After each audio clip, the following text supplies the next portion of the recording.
Merhaba arkadaşlar. Dikiş makinesine iplik takmayı göstermek istiyorum. İplik tutucu yerine makaramızı yerleştiriyoruz ilk olarak.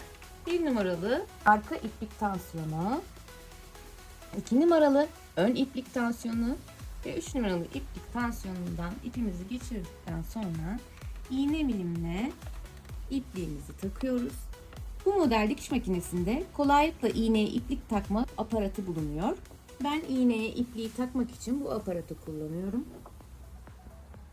Gördüğünüz gibi şu iki kancasından geçirip geriye doğru bıraktığımızda aparatı ip kolaylıkla iğnemize geçiyor. Alt iplikte de masura koyuyoruz. Masuraya ip sarmanın nasıl olduğunu size göstermek istiyorum.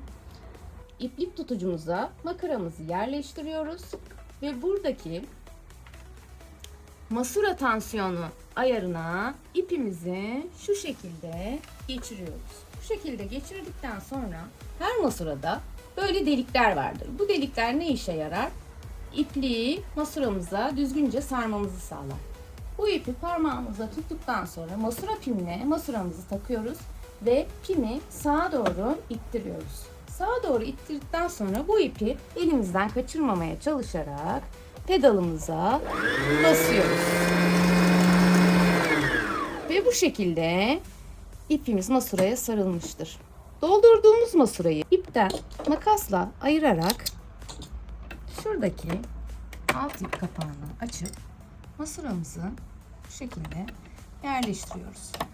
Burada da oklarla talimat verilmiş. İpimizi buradan geçirip şu şekilde kesiyoruz ve kapağımızı takıyoruz.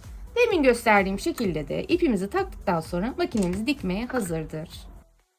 Bir kez daha hızlıca tekrar edelim. İplik tutucu yerine makaramızı yerleştiriyoruz ilk olarak. 1 numaralı arka iplik tansiyonu, 2 numaralı ön iplik tansiyonu ve 3 numaralı iplik tansiyonundan ipimizi geçirdikten sonra iğne milimle ipliğimizi takıyoruz.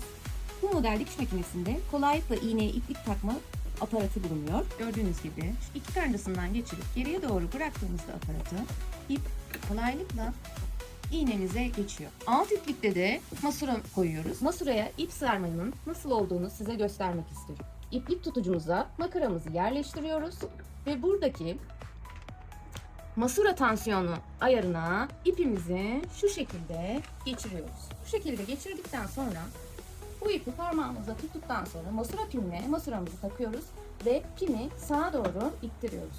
Sağa doğru ittirdikten sonra bu ipi elimizden kaçırmamaya çalışarak pedalımıza basıyoruz. İpimiz masuraya sarılmıştır. Doldurduğumuz masurayı şuradaki alt ip kapağını açıp masuramızı bu şekilde yerleştiriyoruz.